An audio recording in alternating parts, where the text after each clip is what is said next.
concert hall. I want to show you that site shortly. It is the site that saw the most carnage. At least 112 people were killed there and many more wounded, and right now the French president is meeting with the Defense Council. Now authorities say 8 attackers are dead, 7 of whom blew themselves up. Some of the attackers were armed with AK-47s and some reportedly had explosive belts on. It is still unclear, however, as to how many attackers were involved in total. 3 explosions were heard outside the Stade de France. That is where the French president was among those watching a football match.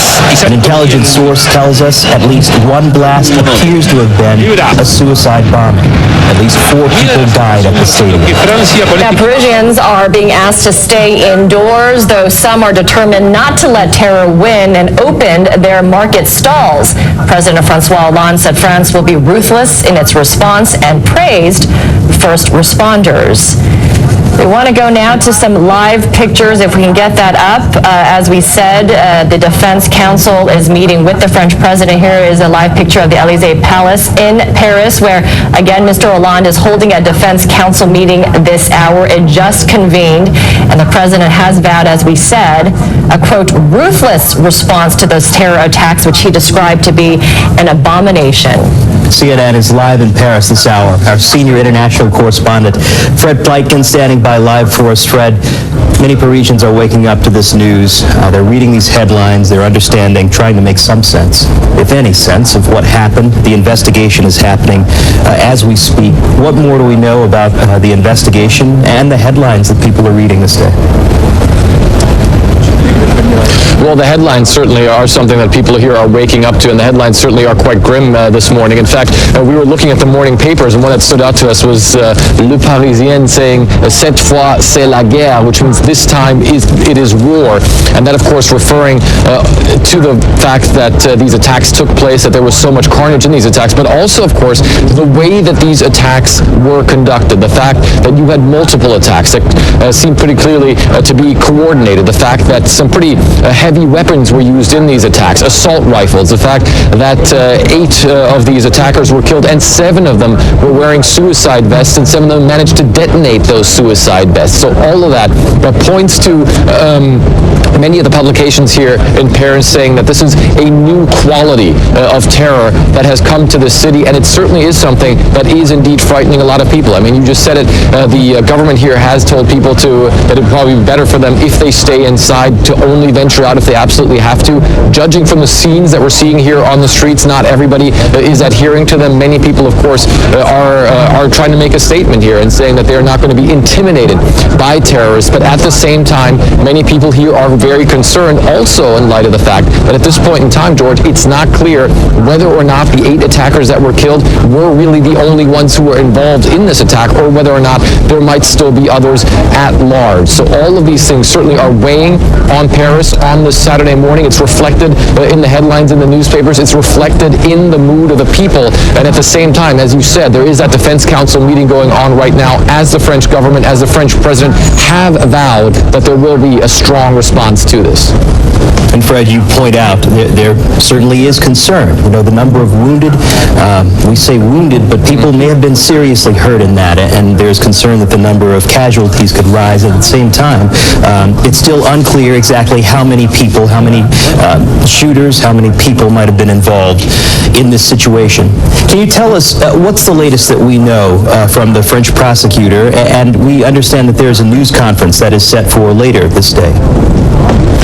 There is a news conference by the French prosecutor that is set to happen later today, where we do expect to find out more about what's going on with the investigation, more about how they plan to move forward with this investigation, and also what they know at this point in time. There are certain facts the prosecutor has already put out late on Friday.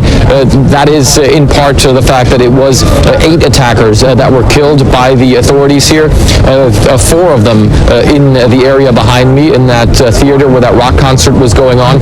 3 of those inside that theater did manage to detonate their suicide vests. One was killed before he was able to by the police. And then, of course, there were also the suicide bombings that happened outside the Stade de France in Saint-Denis while the match Germany against France was going on, with about 80,000 people inside that stadium. We also know that in total there were 6 locations that were hit by terror attacks. But again, at this point in time, it is not clear who is behind all of this. Certainly that is something that the authorities here hope to find out in the coming hours, in the coming days, as this investigation moves forward. It is certainly something where the authorities have told us it is obviously something that's very pressing to them to find out whether or not there was some sort of larger, possibly more sophisticated network behind all this, George.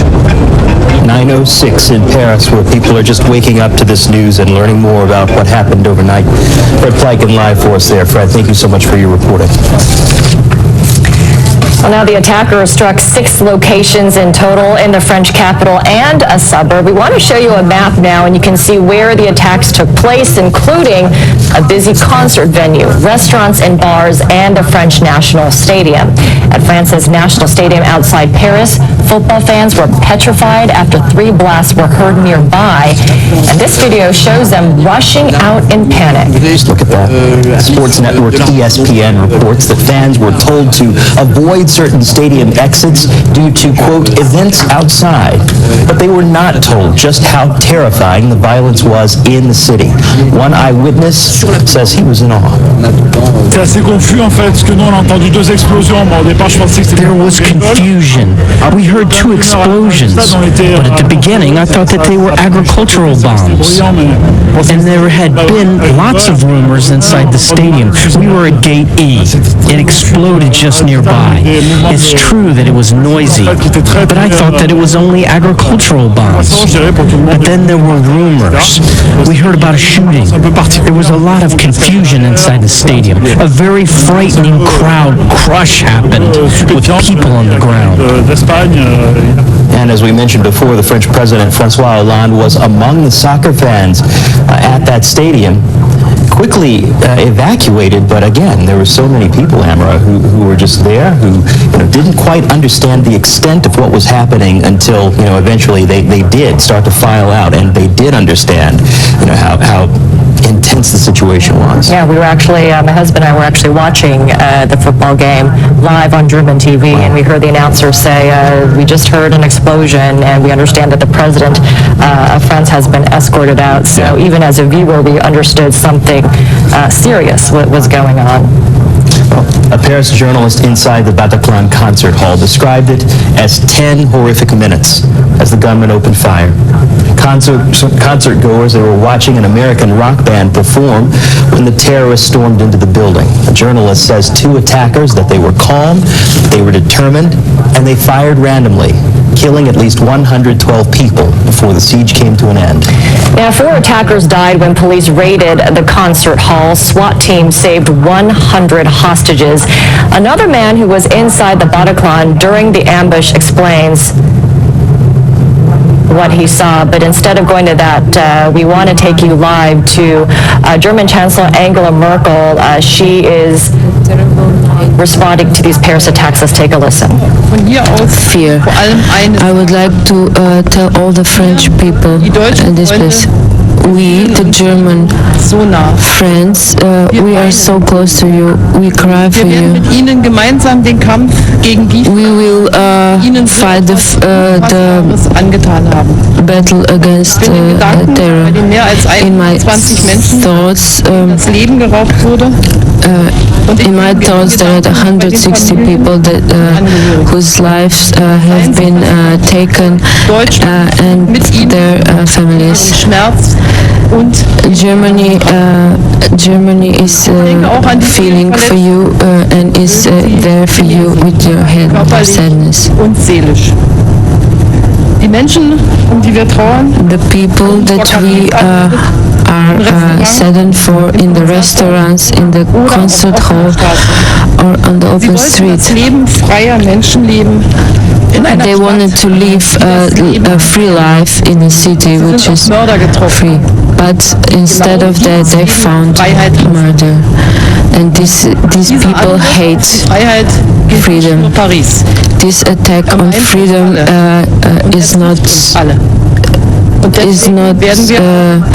hitting Paris. We have to give the answer to that together. The German government is in tight contact with the French government, and we offer our cooperation. We will help to lead the fight against these terrorists. Today, in current of the day, I will see the further development of the situation in France. This is our clear answer of the citizens.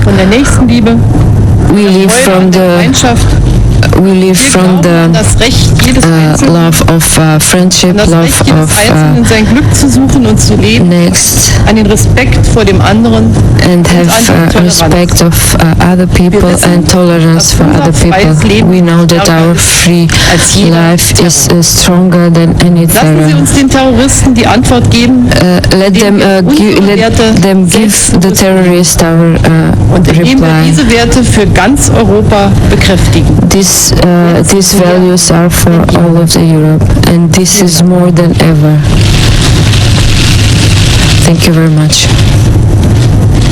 And you were just listening to the German Chancellor Angela Merkel really just express her shock about what happened on Friday, and also pledging her solidarity with France. She said that this was an attack on freedom, and she also pledged that Germany would help in the fight against the terrorists, and she said that Germany was standing with France and feeling for the country as it really is in deep shock, in mourning, and in a lot of fear. And of course, as we were just mentioning a few moments ago, that Germany was in the middle of a soccer match with France at the stadium when that explosion happened outside. So obviously this is something that is hitting close to home.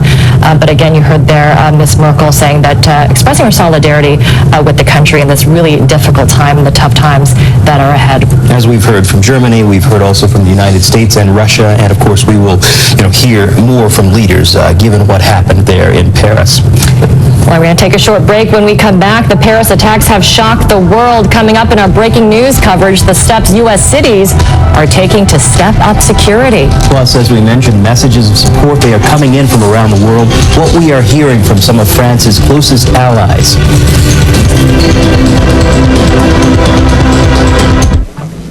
A continuación, nuestros mensajes publicitarios.